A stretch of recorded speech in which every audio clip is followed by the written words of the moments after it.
Assalamualaikum warahmatullahi wabarakatuh. Perkenalkan, nama saya Norlin Pomontolo dengan NIM 13462230044. Program studi D3 Reka Medis dan Informasi Kesehatan Stikes Bakti Nusantara Gorontalo. Baik, pada kesempatan kali ini saya akan menghitung kebutuhan tenaga bagian analising dengan metode WISN dan FTE. Yang pertama, perhitungan WISN. Langkah pertama, menetapkan waktu kerja tersedia. Di sini ada tabel jumlah waktu kerja tersedia dalam 1 tahun. Yang pertama itu hari kerja 365 hari per tahun.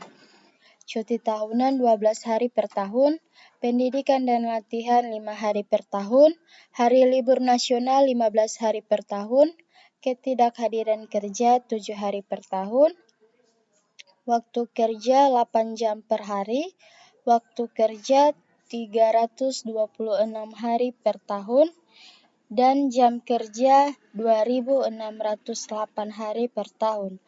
Jadi waktu kerja tersedia itu ada 156.480 menit per tahun. Langkah kedua yaitu menetapkan unit kerja dan kategori SDM. Kegiatan yaitu analyzing, keterampilan yang pertama memeriksa kelengkapan data reka medis, yang kedua menilai konsistensi data reka medis, sikap, teliti, ramah, jujur, dan komunikatif.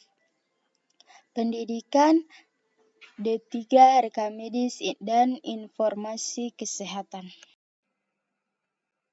Langkah ketiga yaitu menyusun standar beban kerja.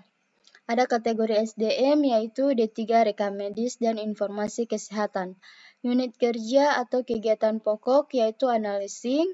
Yang pertama memeriksa kelengkapan, rata-rata waktu 5,8 menit, menilai konsistensi data 3,3 menit, mengidentifikasi ketidakkelengkapan 2,3 menit, mengusulkan koreksi 3,5 menit, dan rata-rata waktunya yaitu 3,73 menit.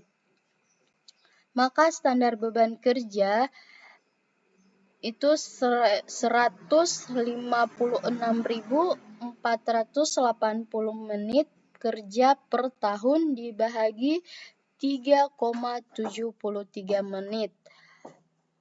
Maka sama dengan 41.949 menit. Langkah keempat yaitu menyusun standar kelonggaran. Waktu kerja tersedia yaitu 156.480 menit per tahun. Faktor kelonggaran yang pertama ada rapat, 2 jam per minggu, 2 jam dikali 52 minggu per tahun sama dengan 104 jam per tahun dikali 60 menit sama dengan 6.240 menit per tahun. Yang kedua, istirahat sholat makan itu 60 menit per hari sama dengan 6 jam per minggu. 6 jam dikali 52 minggu per tahun sama dengan 312 jam per tahun dikali 60 menit itu sama dengan 18.720 menit per tahun. Maka standar kelonggaran yaitu 6.240 ditambah 18.720 menit per tahun dibagi 156.480 menit per tahun sama dengan 0,15.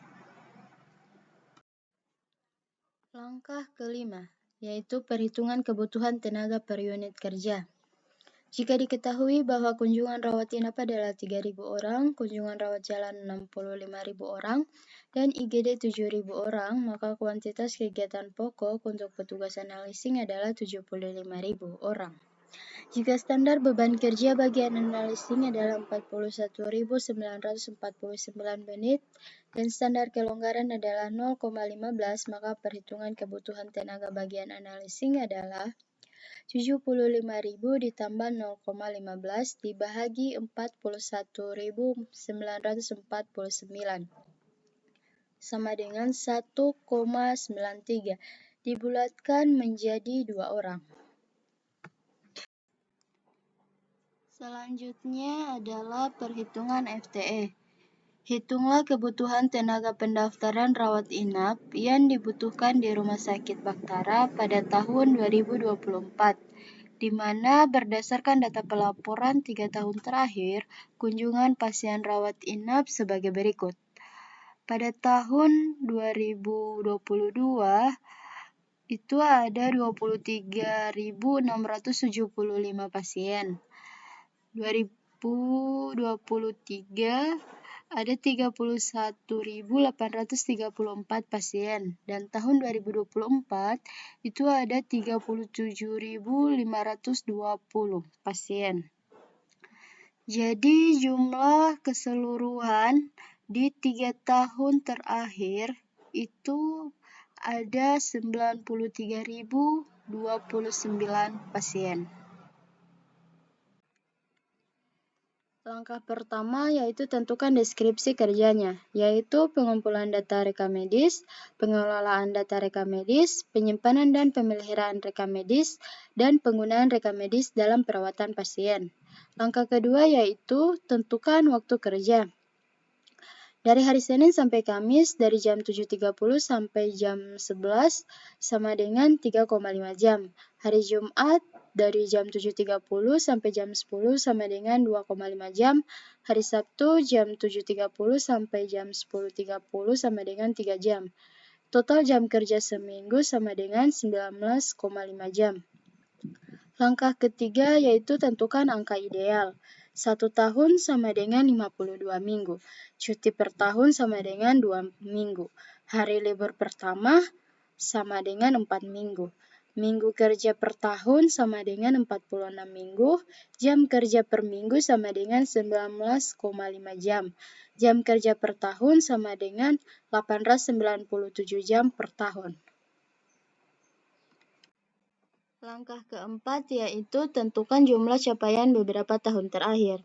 Pada tahun 2022 jumlah pasiennya itu ada 23.675.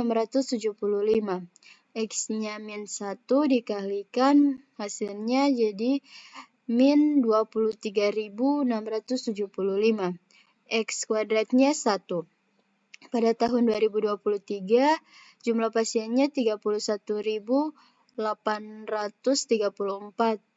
X-nya 0 dikalikan hasilnya 0, X kuadratnya 0. Pada tahun 2024, jumlah pasiennya itu ada 37.520 pasien.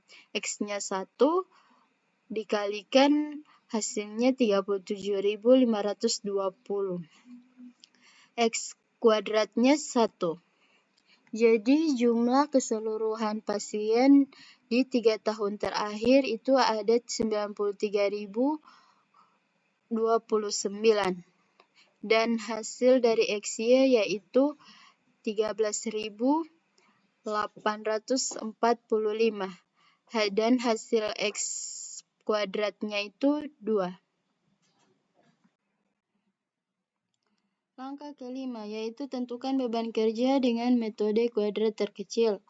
A sama dengan sigma Y bahagi N sama dengan jumlah keseluruhan pasien di 3 tahun terakhir yaitu 93.029 dibahagi jumlah tahun yaitu 3 sama dengan 31.009.